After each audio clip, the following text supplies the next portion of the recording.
everyone, and welcome to the latest episode in Meet the Investor series. Today, joining us, we have Gracie Coburn from Nuveen Real Estate, portfolio manager there. Nuveen Real Estate is the fourth largest real estate manager in the world. Thank you for joining us today. Happy to be here. Thanks for having me. Maybe we could start, Gracie, with you telling us a little bit about yourself, your career to date, and your role at Nuveen. Yeah, I'd be happy to. Well, most of my career really has been spent at Nuveen. I've been here for 11 years, and I've had a really interesting career path to the place I am now, which is a portfolio manager for a fund within Nuveen Real Estate. But I actually started my role here in acquisitions, which is it's a really great way to learn a lot about these deals where you're actually underwriting. You're looking at the tenancy, the rent rolls, the markets, the subtleties between each of these sectors and buildings and properties. So you're really learning about the value and the risk-adjusted return of the real estate itself. So I did that for about 5 years. We bought a couple $1 billion worth of real estate. I was on the West Coast during this time and had a really great experience. Then when the firm was launching the fund I work on now, I was tapped to be the PM, one of the PMs for the fund. And so I've been working in that role ever since. And can you tell us a little bit about Nuveen as well? Yeah, Nuveen is a global investment manager. They manage $1.2 trillion worth of assets across public and private asset classes. Most well known for their municipal bond track record. But actually, we have a extensive client base, our largest client being our parent company, TIA, which is an insurance company and retirement provider.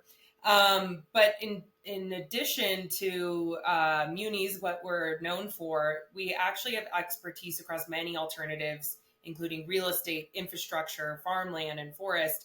And so I work in Nuveen Real Estate within Nuveen. And as far as our real estate exposure, our firm has about $146 billion of AUM.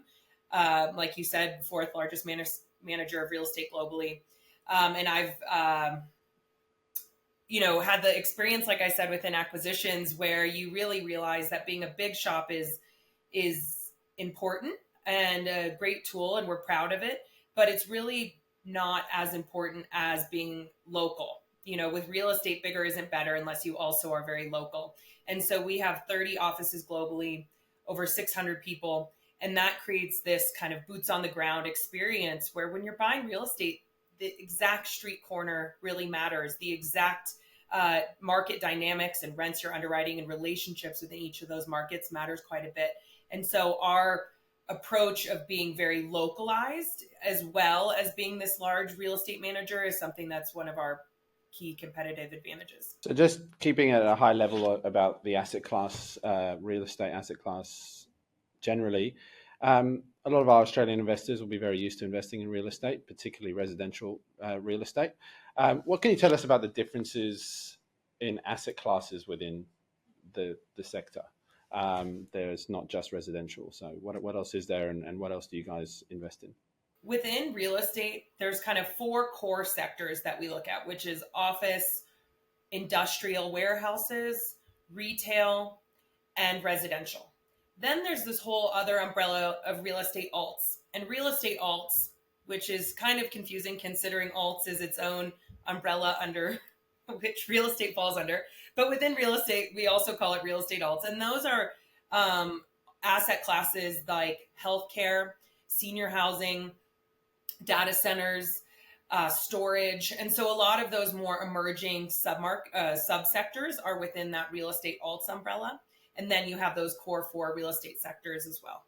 And what can you say are the differences in behavior or aspects that you look at within those sectors without necessarily going into too much detail? There's a lot to cover there, but what are the broad differences?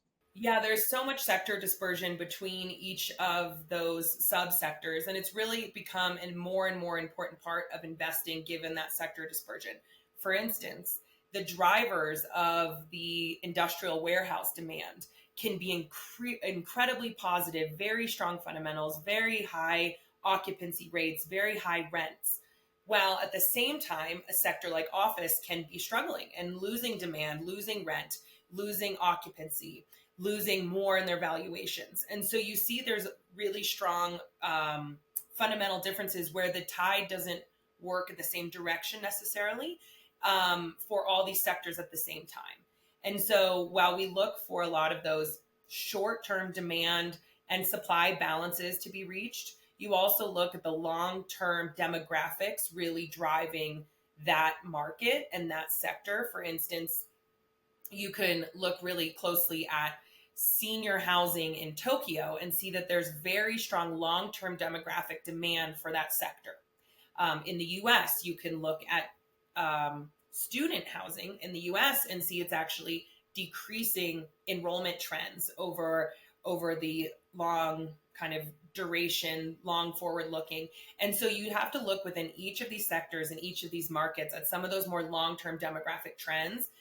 And it really creates so much sector dispersion as to what is the appropriate risk-adjusted return for each of these sectors. You touched on office there, and that's a common topic in the investor world for real estate, about the struggles that office are experiencing post-COVID and the working from home trend. How is that looking, and how has that behaved in recent years, and what's the outlook for office going forward?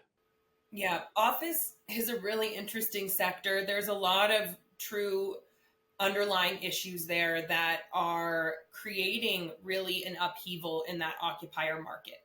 What we have seen is prior to COVID, there was a tolerance of the workforce to come into dated office space because it was the expectation as an employee that you will come to whatever office your employer works at. And there was not as much of an emphasis on quality. And quality means a few things: location, building amenities, physical space of your office environment, physical space of your desk environment, and all these sort of compromises were being made. You've seen there's funds that have invested a lot in those legacy office products. There's other funds that are really underweight in that type of office space. But the problem with that legacy office space is that it's very CapEx intensive or capital expenditure intensive to modernize them. The lobbies, the bathrooms, the elevators, the office space itself, it's historically, even before COVID, a very expensive asset class to maintain. So now you add this workforce that has much higher expectations. If we are going to come back into the office, we expect really nice office space. So in this world of new office demand, there is this kind of haves and have-nots, and dated office towers of yesteryear are really becoming obsolete, and you're seeing quite a bit of vacancy in those type of buildings. On the flip side, newer office product in good locations with good building amenities, with sustainability behind the building, you see actually pretty strong demand. And the demand isn't as incredible as, say, industrial warehouses, which is, a really kind of skyrocketed demand.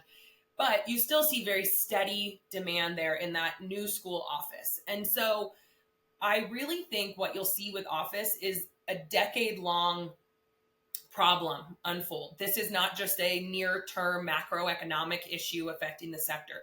It really is going to come down to many years of leases expiring that were signed maybe 10 years ago, 7 years ago, 5 years ago before COVID.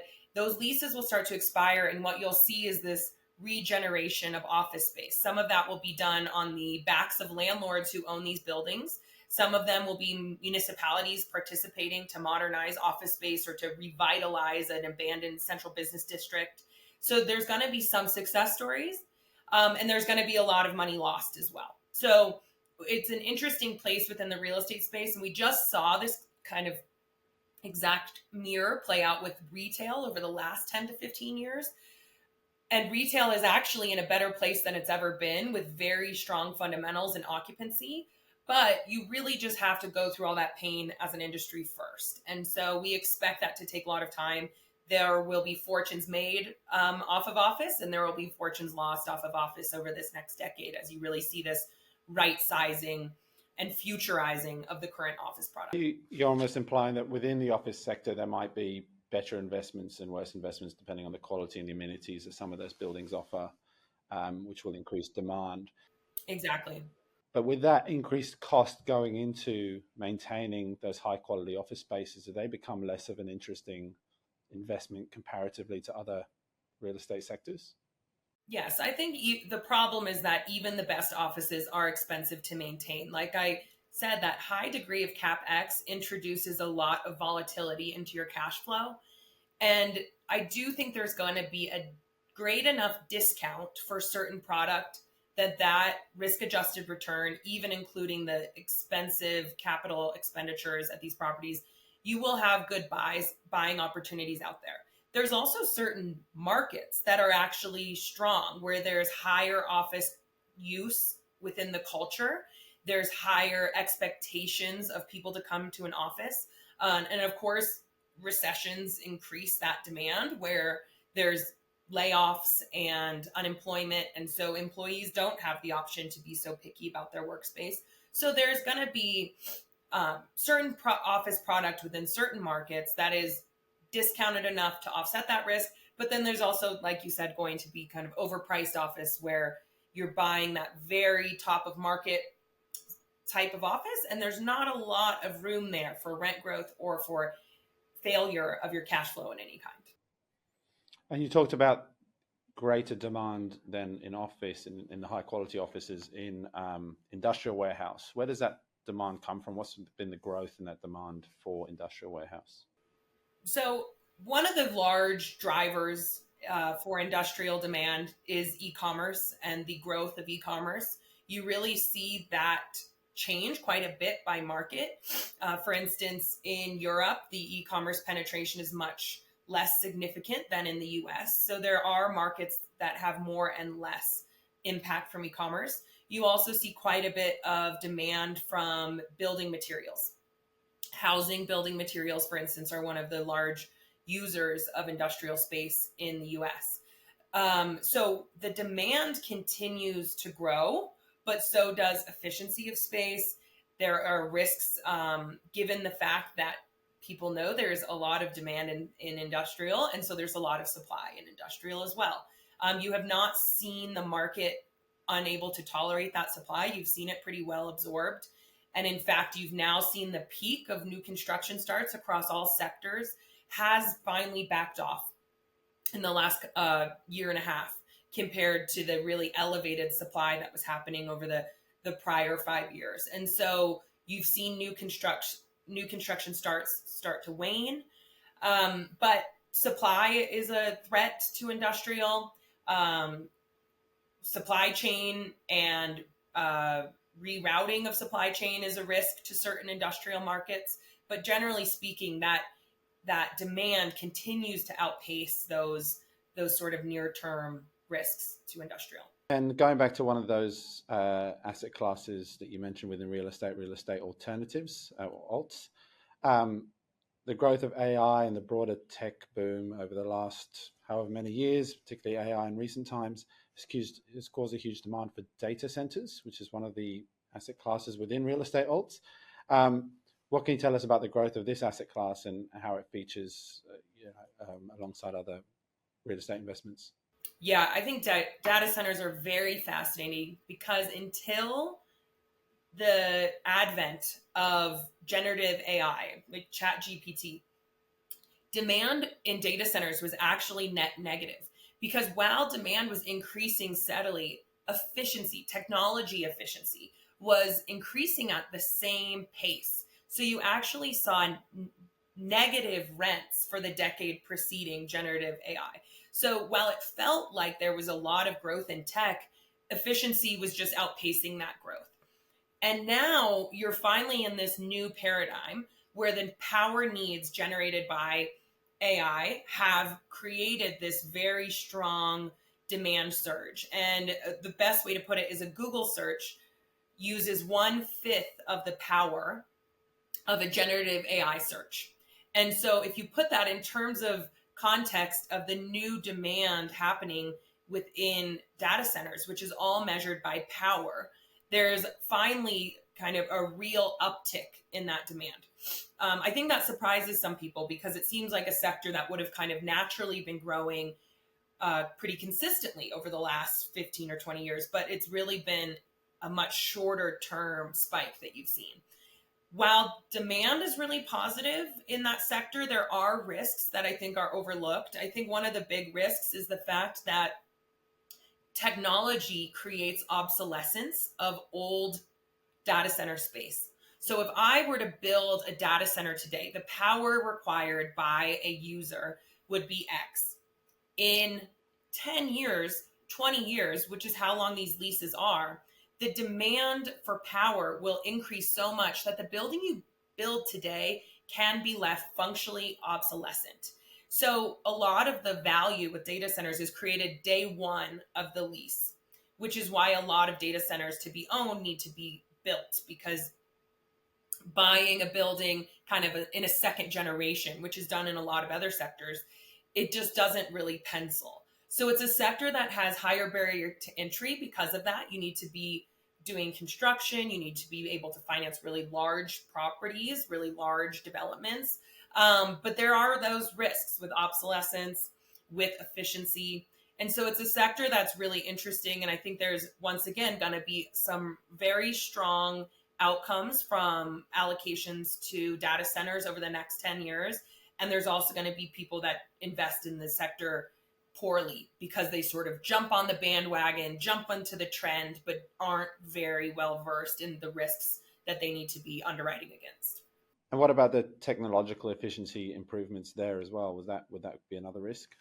Absolutely. Those efficiencies will continue to exponentially grow. The difference is how will AI be adopted will be a big factor in the determination of how the demand offsets that efficiency. The adaptation of AI is still a bit of a question mark in terms of how readily will all civilians be using AI? How readily will corporations be using AI? And I think that adaptation is happening pretty quickly, but there is so much variance in the outcome of AI and generative AI as it's used on a daily basis by individuals. I think that there is a lot of questions still around truly what the underlying demand potential is for that sector. And so another thing that's linked to jumping in too readily into asset classes that are in demand is the price you pay for them. And this might apply across the board. A big topic has been valuations of unlisted assets, with many investment fund managers not necessarily needing to revalue their assets unless they have to sell them. And so a new investor into an existing fund may be going in at stale valuations. I need to suffer the revaluation at a later date. What's your view on that trend, or is it a trend really, or is that just people talking? And how does that play out, and how does Nuveen handle valuations? Yeah, there is a lot of variance in how valuations are done across firms. Some of it is actually a concern, and some of it is just a choice of how they're doing business. So if you look at the kind of least transparent NAV possible would be if you're just doing in-house valuations. I tend to think groups that do it that way, which is not how Nuveen does it, and I'll get into that in a minute, but I do tend to think groups that do it that way are using data points from the market evidence of their business, meaning the leases they're signing in the market, the deals they're bidding on, the comps that are closing within their market, whether it's a deal they did or somebody else did, but they have transparency into that comp. There is data going into these values. What you would argue is the choices that have to be made within valuations, meaning the investment criteria. What discount rate should we apply to this particular deal? What cap rate should we apply to this particular deal? What growth expectations, which is a really important one, because you can have move one of these levers and not the other, and you can really offset a lot of valuation loss or gain through each of these levers being moved separately or not. And so what I find to be those choices are where you really want that third party participation, because otherwise you are relying on market evidence, you are relying on those comps. Ultimately, you're making a call. And what we want at Nuveen is to really take that process out. We focus on doing really no selection of our valuations. We have all external valuations done by third-party appraisers. It is arm's length. Evidence from the market is what is going into these valuations. So there's variance between sort of the most transparent NAV you can provide, which is what Nuveen chooses to do, to less transparent, but still, like I say, I'm not suggesting that they're done incorrectly, but there is input being made. There are decisions being made. So there's a lot of variance. And one of the factors with private markets is that there is an inherent lag to public markets. That is a benefit. I mean, it's something people don't like because you want to know you're buying at the accurate NAV. However, because we're not daily traded, we don't have the volatility and correlation of public markets. So we have this opportunity in private real estate to adjust more slowly, but therefore adjust less, to not overshoot so far in either direction, both on write-ups and on write-downs. You just don't see private real estate overshoot as dramatically as public real estate. We want that market volatility and that market reaction taken out of the equation. And so I think that there is actual benefits to that knock on private markets, which is to say we're taking that volatility and correlation away. And then, of course, we expect there to be, therefore, a lag. About a quarter is what you can expect, because the deals that I close today as a buyer become the comps and the market evidence for next quarter's valuations. So there is a lag, but it's not that you're investing in real estate that's a year stale and there's this big write down to be had. It just is it's a lag, but it's typically around a quarter where you see the evidence of today goes into the valuations of next quarter. One of the factors you mentioned there that go into valuations are discount rates, which are linked to interest rates. With obviously everyone knows interest rates have been going up considerably, but there's a view that they will stay structurally higher for the foreseeable future. How does that affect the real estate potential go forward returns, given that debt is a big part of real estate investment? Yeah, a few things. First of all, the increase that happened in rates largely was concentrated in 2022. So we've now had 7 quarters, nearly 7 quarters, for real estate values to digest those changes. So you've seen these write-downs really take place and create an environment where real estate is repriced today relative to today's interest rates. So that's a little bit of an important factor for a couple of reasons. One, you can invest in real estate today and you can feel pretty confident that it was well digested, especially given the fact that rates have really not increased significantly in 2023 or 2024. And so that bottom creates a nice buying environment, both as an investor into funds, but also for investors today. There's opportunity to buy at repriced, discounted prices, and that's really attractive. So the opportunity shouldn't be understated.